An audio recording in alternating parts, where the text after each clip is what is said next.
State fragility is one of the most urgent global issues. And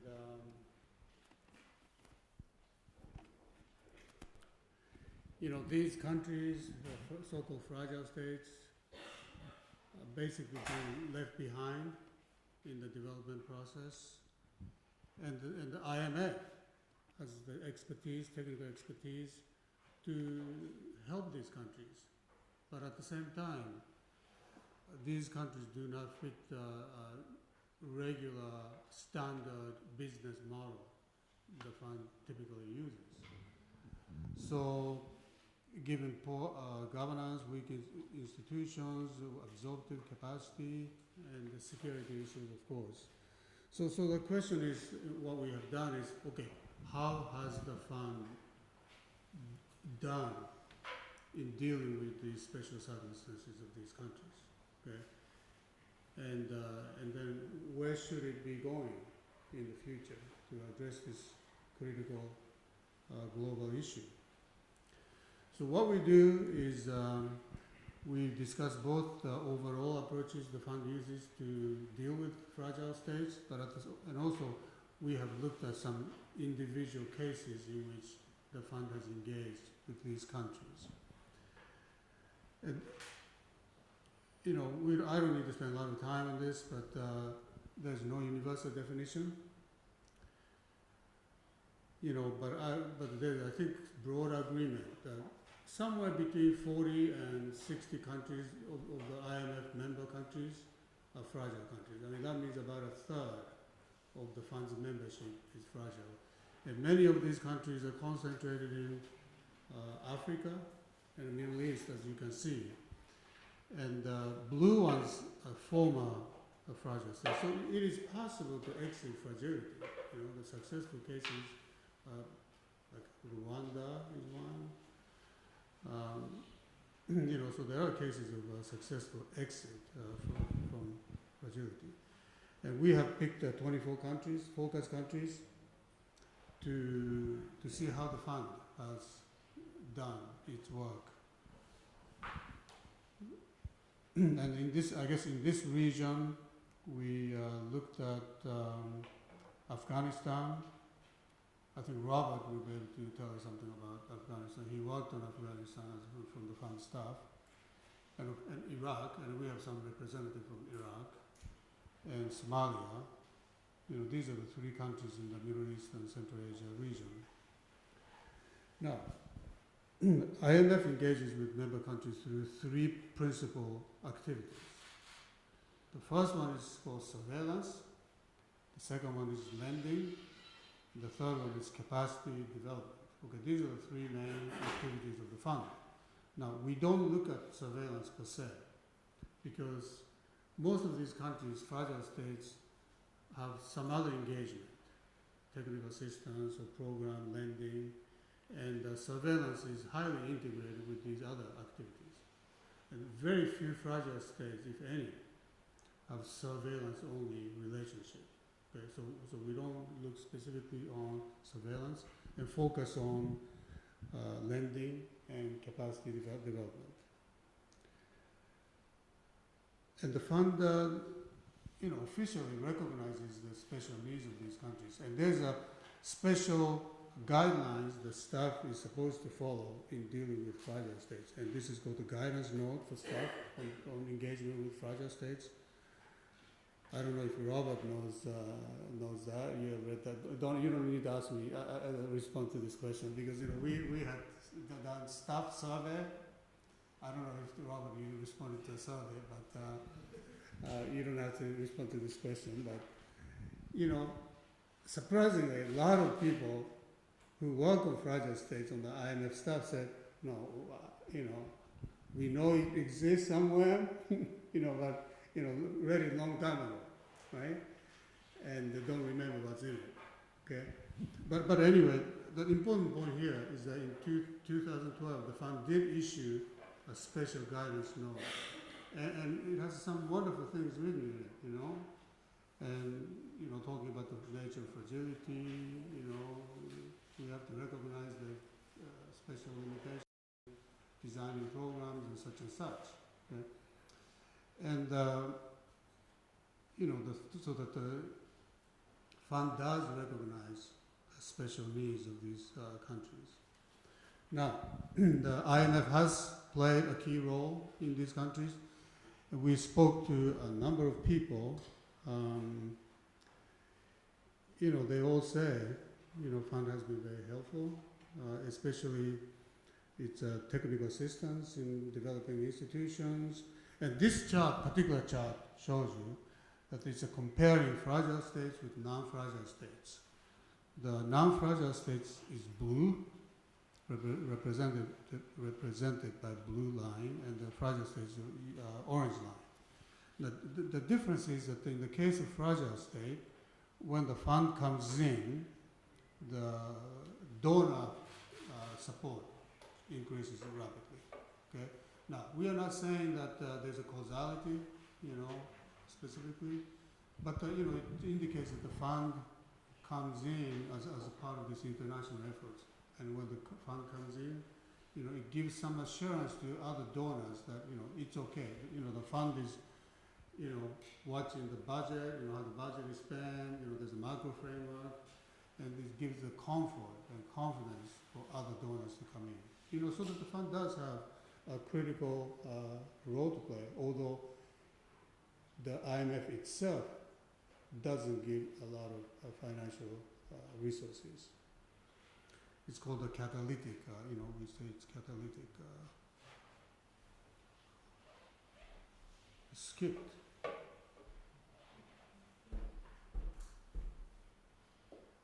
How did that happen? So,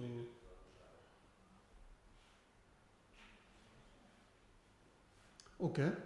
Now, next is capacity development. Mostly, capacity development includes training and technical assistance, but the training component is a small component. So we are just focusing on TA, technical assistance. Now, as you can see, that fragile states are orange, and all non-fragile states are blue. Now, you can see that from 2010, fiscal year 2010 to 2013, the IMF did significantly increase its technical assistance to fragile states. Okay, but so did TA to non-fragile states, so that the percentage remained about the same at 20%. And the fund provide technical assistance in public finances and public finances, including tax administration and public financial management. Okay, so let's talk about the substance of the matter. Okay, how well did the fund do in these countries? Let's look at lending. When the IMF lends money to a country, it places conditions, right? And as the countries fulfill these conditions, it receives more. So that it's called the phasing, so quarterly or however it is phased. So unless you fulfill all those conditions, you are not going to get all of the funding available. Okay. Now, so this table shows that in the case of fragile states, only 27% of cases fully conclude the financing programs. Okay. Whereas in the case of non-fragile states, it's 67%. Okay. So the question is, why so? Right? Now, there are several possibilities, but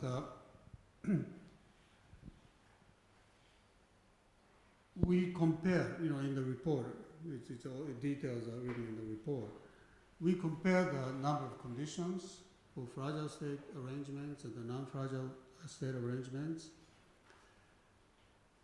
There isn't much difference. In fact, the number of conditions tend to be larger for fragile states. Okay? Whereas staff guidance notes specifically states that staff should focus on key reforms and shouldn't be, attempting anything. Okay, so despite the staff guidance note, the IMF staff seems to, at least appears, Robert can just, disagree with us, but at least in terms of the number, okay, there doesn't seem to be a lot of difference between fragile state arrangements and non-fragile state arrangements. But why so? Because the IMF lending arrangements are not really made for fragile states. Okay, so there is a gap between emergency facilities. Okay, when there's a conflict, and then when the conflict is over, the fund can just go in with financing with no conditionality. Okay, so there's emergency facilities. Okay, emergency facilities. That's fine, right? We dispense money to these countries when there's a critical need. But if these countries go to a regular arrangement, the fund arrangements are not really made for fragile states. Okay, that's really the conclusion. Okay. Now, how about capacity development? Well, I already mentioned that fund TA plateaued in recent years. It sort of increased from 2010 to 2013. After that, it sort of plateaued. Okay, that's one issue. And we spoke to a number of people on the IMF staff. They say, they have reached the capacity. Okay, and it would be wasteful to increase more. Okay, maybe so, right? That's one possibility. Now, another thing we notice is that the TA to fragile states is highly concentrated in a very few countries. 35% accounted for by 5 recipients in 2017. And why so? Because typically much of this is funded by donors. And the donors have their own sort of favorite countries, right? And there are a lot of orphans, that receive very little funding. And we claim that, maybe part of the problem is that maybe the fund relies too much on external resources, the donor-funded resources. And, the donor tend to say, I know that Japan, for example, the IMF staff say that, Japan has a preference for Asian countries, so they want the resources to be allocated. And I told the Japanese official, and they said, no, we never said that, and we're happy to see, resources spent in Africa or whatever. But, whatever the reason, there's a high concentration, geographical concentration of TA. And we spoke to the fragile state officials. They all say, we want some resident advisors, working with us, as opposed to coming from Washington twice a year. And it's very expensive, to have someone living in the country, right? So that maybe the part of the reason why it's plateaued, is because maybe they are not providing enough resident advisors, which would be very expensive. Okay?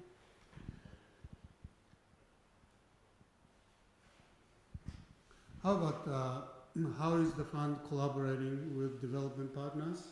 Well, collaboration with development partners is very important in these countries because, for several reasons. Number one, the IMF is a small player in terms of financing role, as well as in the technical assistance role, so that for the fund's contribution to have real impact, it has to work with other partners, like UK, DFID, World Bank, African Development Bank, Islamic Development Bank. How well is it doing? Well, we found that the collaboration is quite good at the individual level. You know, whenever there's a resident representative station, you know, the resident representative works very well with his colleagues in the field. They're respected by the authorities. But much of that collaboration is information exchange. And there's a limit to what these individual resident representatives can do, because you know, sometimes the budget cycles of these institutions are different, their goals are different, their time horizons are different. You know, it's very difficult to, unless the institutions get involved, you know, it's very difficult to coordinate. And too much is done at the individual level, and much of that is information exchange as opposed to, you know, agreeing on strategy and goals and such and such. Well, we talked a lot about the human resources issue in the report, and just to focus on just the two main things here in the interest of time. Now, this chart shows you the number of economists that are assigned to a typical country team. Now, in the case of G20 countries, you know, 5 economists assigned to work on this particular country, plus the mission chief. And when the fund has a program, lending program, you know, it tends to have, tend to give more, one additional person to a team. Okay, if you compare program countries and non-program countries, you know, program. But if you look at the fragile states at the bottom, you don't see a difference between program fragile states and the non-program fragile states, you know. But you would think that the program fragile states need a lot of resources, but they're not getting the resources, okay? So which means that it places a lot of demand on the people who are working on these countries. Now, another aspect is let me just put bluntly this way, promotion, you know, within the IMF, right? And what I'm going to say now is factual, because we went into the database of Human Resources Department, and we actually looked at each individual, right? Where this person has worked, you know, what G7 country, you know, United States, or fragile state. There's a tendency that the fragile state economists not to be promoted, at least as frequently or quickly as those who worked on large, advanced, or emerging markets. Okay, so over time, you know, there's sort of a sense of stigma has developed, you know, okay, if I want to be promoted, okay, I have to be working on a large industrial country, or, you know, China, or India, or Brazil, something like that. And so that the fund has experienced difficulty in attracting experienced and high-performing staff. Not mission chief, okay, because mission chief, you know, as a very, it's very difficult to become a mission chief. So, you know, so they'll become a mission chief for any country, right, if there's an opportunity. You know, I'm talking about the sort of at the junior level. They'd rather be working on the United States than on Somalia, okay? But these countries do need experienced people.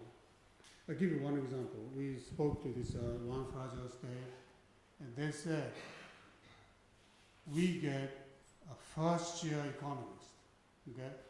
So somebody who has finished their graduate school and they join the fund, and the first assignment is to go to this country, okay? And I'm sure that person is a bright and, you know, well-educated person, you know, fresh PhD, probably can do a lot of sophisticated things. You know, I'm not saying that he's not qualified, but doesn't have the experience to, you know, share with these officials. Well, this is a touchy issue in the fund because the IMF has a very, very conservative security policy, more so than World Bank and other institutions.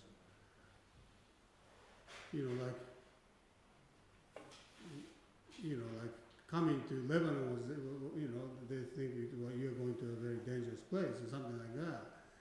Whereas other institutions send their people. Okay, well, I guess that Lebanon was not a very good example because we do come and we are allowed to come. But there are countries to which IMF staff are not allowed to visit, whereas the World Bank is there, Japanese government is there, U.S. government is there, UK government is there, but not the fund. So the fund has this very strict security policy, and it sort of inhibits dialogue with authorities. It's disruptive to authorities. Like Iraq, for example, Iraqi officials have to travel to go see fund staff in third locations. And all these officials complain that it's really disruptive to our work. So I think I'll stop there. And should I take questions or maybe after the discussion? Yeah.